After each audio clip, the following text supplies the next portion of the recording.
दिल्ली के उप मुख्यमंत्री मनीष सिसोदिया की मुश्किलें कम होने का नाम नहीं ले रही हैं। जी हां, आपको बता दें कि जिस तरह से पिछले दिनों तक सीबीआई और ईडी की रेड में फंसे मनीष सिसोदिया को अब सीजेएम कोर्ट ने समन जारी कर दिया है। 29 सितंबर को उनकी पेशी होनी है, उन्हें तलब किया गया है। और ये पूरा माजरा क्या है ये भी आपको बता देते हैं।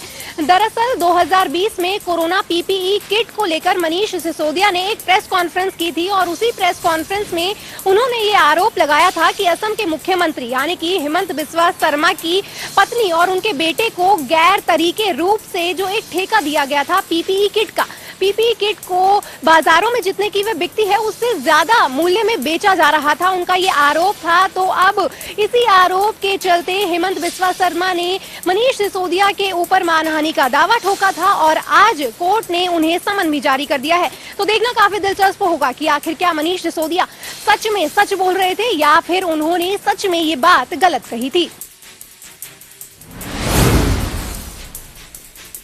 भारतीय जनता पार्टी के नेता एवं केंद्रीय गृह राज्य मंत्री अजय मिश्र टेनी ने राकेश टिकैत को 2 कौड़ी का आदमी कहा है। उनका ये बयान लखीमपुर खीरी में संयुक्त किसान मोर्चा के धरने को लेकर दिया गया है। सोशल मीडिया पर वायरल वीडियो में केंद्रीय गृह राज्य मंत्री अजय मिश्र टेनी ने अपने समर्थकों के बीच कहा कि जिसका जो व्यवहार होता है वह उसके अनुरूप व्यवहार करता है, चाहे जितने राकेश टिकैत विकेट आए। मैं राकेश टिकैत को बहुत अच्छी तरह से जानता हूँ। 2 कौड़ी का आदमी है, 2 बार चुनाव लड़ा, दोनों बार जमानत जब्त हो गई। इस तरह का व्यक्ति किसी का विरोध करता है तो इसका कोई मतलब नहीं है। उनकी रोजी रोटी इसी तरह की राजनीति से चलती है। मैंने आज तक कुछ गलत नहीं किया है। मैंने 0.000% भी गलती नहीं की है। राकेश टिकैत की भौंकने वाले स्वभाव से राजनीति चलती है तो वह ऐसे ही अपनी रोजी रोटी चलाएं। समय आने पर उनका जवाब दिया जाएगा। आप सबकी ताकत मुझे बहुत मजबूत बनाती है। मैं आप लोगों को निराश नहीं होने दूंगा। इस पर राकेश टिकैत ने पलटवार करते हुए कहा कि अजय मिश्र बड़े आदमी होंगे लेकिन उनका लड़का 1 साल से जेल में बंद है तो गुस्सा तो आएगा ही। हम ऐसे बयानों पर ध्यान नहीं देते। इस वक्त हम गोवा के अंजुना बीच में मौजूद हैं और आपको बता दें आज देर रात जो है सोनाली फोगाट जो कि भाजपा नेत्री थी और क्या कहते हैं बिग बॉस की फेम रह चुकी है। साथ ही आपको एक जानकारी और दें, वो टिकटॉक की बहुत बड़ी स्टार थी। आज उनका हार्ट अटैक आने से उनका निधन हो जाता है। इसकी पुष्टि जो है उनके भाई ने की है। साथ ही आपको बता दें हरियाणा के कई मंत्रियों ने इस पूरे उनके निधन पर जो है शोक व्यक्त किया है और कहा है कि हमारे एक पार्टी को बहुत बड़ी क्षति हुई है। ऐसे में सोनाली फोगाट का जाना कहीं न कहीं पार्टी के साथ साथ उनके जो आम समर्थक थे उनके लिए भी काफी पीड़ाजनक रहा है। आपको एक जानकारी और दे दें, सोनाली फोगाट मात्र 41 साल की उम्र थी। ऐसे में उनका दुनिया छोड़ के जाना कहीं न कहीं शोक में डालता है लोगों को।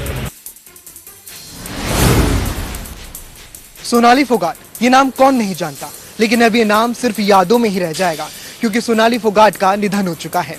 गोवा के पणजी स्थित एक रिजॉर्ट में उन्होंने आखिरी सांस ली और शुरुआती जांच में बताया जा रहा है कि उनकी हार्ट अटैक आने से मौत हो गई। आपको बता दें कि सोनाली फोगाट एक ऐसा नाम था जो कि शोबिस की दुनिया से लेकर राजनीतिक गलियारों में जिनका परचम बुलंदियों पे रहा। यहाँ तक कि अकेले टिकटॉक पर उनकी फॉलोइंग 1.5 लाख से ऊपर थी। ऐसे में टिकटॉक तो बंद हो गया लेकिन उनकी फैन फॉलोइंग कम नहीं हुई बल्कि बढ़ती ही गई। वही बात करें उनके करियर की तो उन्होंने दूरदर्शन में एक एंकरिंग से अपना करियर स्टार्ट किया था, जिसके बाद मॉडलिंग, एक्टिंग, न जाने कितने ही चीजों में उन्होंने काम किया और अपना लोहा मनवाया। ये एक ऐसी कलाकार थी जिसका नाम हर किसी की जुबान पर था और हरियाणा की इस छोरी ने अपने धाकड़पने से हर किसी के दिल में एक जगह बना ली थी। वहीं बात करें राजनीतिक सफर की तो उन्होंने एक बड़े से बड़े नेताओं के खिलाफ भी जमकर बोला और उसके खिलाफ अपना लोहा जरूर मनवाया। वहीं इन्होंने बिग बॉस में भी काम किया। बिग बॉस 14 में भी इनकी केमिस्ट्री अलीगोनी के साथ काफी जानी जाती है। वहीं देखने वाली बात है कि बिग बॉस के इससे बाद भी इनकी लोकप्रियता में 4 चांद लग गए और उसके बाद तो इनका करियर जैसे आगे ही बढ़ता रहा। बात करें सोनाली फोगाट के पूरे जीवन की तो न जाने कहां से इन्होंने स्टार्ट किया और कहां खत्म। इस पूरे प्रकरण को अगर हम देखें तो इनका सितारा हमेशा बुलंदियों पे नजर आया। एक कहते हैं कि अब एक कलाकार तो चला गया लेकिन उसकी यादें हमेशा जीवित रहती हैं। कहने को तो कह सकते हैं कि एक कलाकार अब नहीं रहा लेकिन उनकी यादें हमेशा जीवित रहेंगी। बहादुरगढ़ के मांडोठी गांव के पहलवान सुमित दलाल ने वर्ल्ड कुश्ती चैंपियनशिप में कांस्य पदक हासिल किया है। ग्रीको रोमन के पहलवान सुमित दलाल ने जूनियर विश्व कुश्ती चैंपियनशिप में तुर्की के पहलवान को 6-3 के अंतर से हराकर कांस्य पदक हासिल किया। इससे पहले पिछले साल सब जूनियर विश्व कुश्ती चैंपियनशिप में भी सुमित दलाल ने कांस्य पदक हासिल किया है। बैक टू बैक उपलब्धि से सुमित के कोच और कुश्ती प्रेमी भी काफी खुश हैं।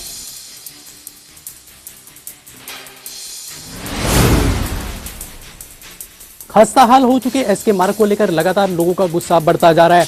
इसी कड़ी में आज रादौर के बूबका चौक के दुकानदारों ने इस सड़क की खस्ता हाल को लेकर रोष प्रदर्शन किया। हालांकि दुकानदार जो है वो रोड जाम करने की उन्होंने चेतावनी दी थी, लेकिन प्रशासन जो है अलर्ट नजर आया और मौके पर पहुंचकर स्थानीय दुकानदारों को आश्वासन दिया कि उनकी जल्द ही जो है उच्चाधिकारियों से बातचीत करा दी जाएगी।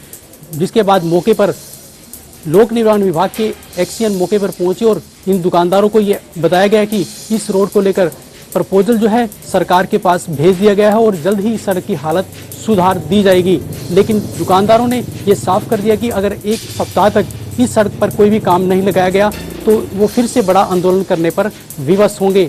आपको बता दें कि यह रोड काफ़ी लंबे समय से जो है खस्ता हाल स्थिति में है, लेकिन अभी तक जो है सरकार और शासन और प्रशासन द्वारा इस ओर कोई ध्यान नहीं दिया जा रहा है, जिससे लगातार लोगों का गुस्सा बढ़ता जा रहा है। अब ये देखना होगा कि जिस प्रकार से प्रशासन ने कहा है कि इसका प्रपोजल भेजा गया है बनाने के लिए, तो अब देखना ये होगा कि कब तक वो प्रपोजल पास होता है और कब तक इस सड़क की हालत सुधरती है, ये देखने वाली बात होगी। एंटी नारकोटिक सेल यमुनानगर ने एक युवक को गिरफ्तार कर उसके पास से 12 ग्राम स्मैक को बरामद किया। एंटी नारकोटिक सेल के अधिकारी भूप सिंह ने बताया कि उन्हें सूचना मिली कि यमुनानगर के आजाद नगर में एक युवक नशे की तस्करी कर रहा है, जिस पर उन्होंने मौके पर जाकर युवक को गिरफ्तार कर लिया। युवक की तलाशी के दौरान उसके पास से 12 ग्राम स्मैक पुलिस के हाथ लगी। पुलिस ने मौके पर ही एक अधिकारी को बुलाकर उसकी तलाशी ली थी। पुलिस का कहना है कि आरोपी युवक पहले भी 8 बार जेल जा चुका है और नशा तस्करी के आरोप में अब 9वीं बार उसको कोर्ट में पेश किया गया, जहां से उसे न्यायिक हिरासत में भेज दिया।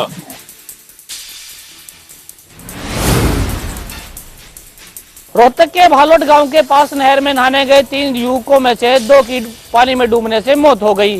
हालांकि तीसरे युवक ने परिजनों को सूचना दी गई और परिजनों ने पुलिस को सूचित किया गया, जिसके बाद पुलिस मौके पर पहुंची और गोताखोरों की मदद से 9 घंटे की कड़ी मकसद के बाद शव को बरामद कर लिया गया है। पुलिस का मानना है कि उन्हें सूचना मिली थी कि 3 युवक नहर में नहाने के लिए गए हैं, जिसके बाद 2 युवकों का पैर फिसल गया और पानी का तेज बहाव होने के कारण उनकी डूबने से मौत हो गई। 9 घंटे तक उनकी तलाश की गई, उसके बाद झज्जर के पास उनके दोनों शवों को बरामद कर लिया गया है। दोनों शवों को पीजीआई में पोस्टमार्टम के लिए भिजवा दिया गया था। आज सुबह उन दोनों का पोस्टमार्टम किया गया और शवों को परिजनों के हवाले कर दिया गया है। परिजनों का कहना है कि ये दोनों लापरवाही के कारण मौत हुई है, क्योंकि इस तरह की घटनाएं हर रोज होती है। अगर नहर के आसपास पुलिस की राइडर खड़ी रहे तो युवक वहां पर नहीं जाएंगे और इस तरह के हादसे हर रोज होते जा रहे हैं, जिसे रोकने के लिए पुलिस को कड़ी कार्रवाई करनी पड़ेगी। हल्का के गांव टक्कमल में देर रात लुटेरों के द्वारा एक बुजुर्ग की गई हत्या। बुजुर्ग दुकानदार गांव के ही खेतों में दुकान किया करता था, उनके सिर में चोट मारकर हत्या कर दी गई। वहीं लुटेरे उनका पर्स व मोबाइल छीनकर लूट कर ले गए। पुलिस जो है इस मामले की जांच कर रही है। हत्या के पीछे क्या कारण है, इस बात की अभी जांच पुलिस के द्वारा की जा रही है।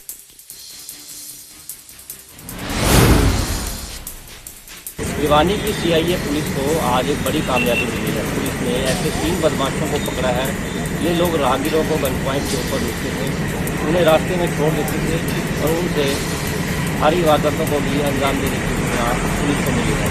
पुलिस का कहना है कि इन लोगों से पूछताछ की है, इन्होंने काफ़ी सारी घटनाएँ भी कबूल की हैं। इन्हें फिर से रिमांड पर भी लेने के लिए अदालत में पेश किया जाएगा और फिर से इनका रिमांड लेने के बाद ये और खुलासे होने की संभावनाएँ भी पुलिस ने कही। उनका कहना है कि ये लोग लगातार लोगों को लूटते थे, कई वारदातें 7 वारदातें उन्होंने कबूल भी की हैं और भी वारदातें इनसे कबूली जाएंगी। पुलिस का कहना है कि इन लोगों से कुछ सामान जो लूटा गया सामान था वो भी बरामद कर लिया गया है और बाकी का सामान भी बरामद कर लिया। लाल सिंह चड्ढा पहले से ही बॉक्स ऑफिस की कमाई के मामले में उन्होंने दी कश्मीर फाइल्स देखी है, तो वहीं देखने वाली बात यह है कि भारत में फेल होने के बाद आमिर खान अपनी फिल्म लाल सिंह चड्ढा चीन में रिलीज करेंगे या नहीं।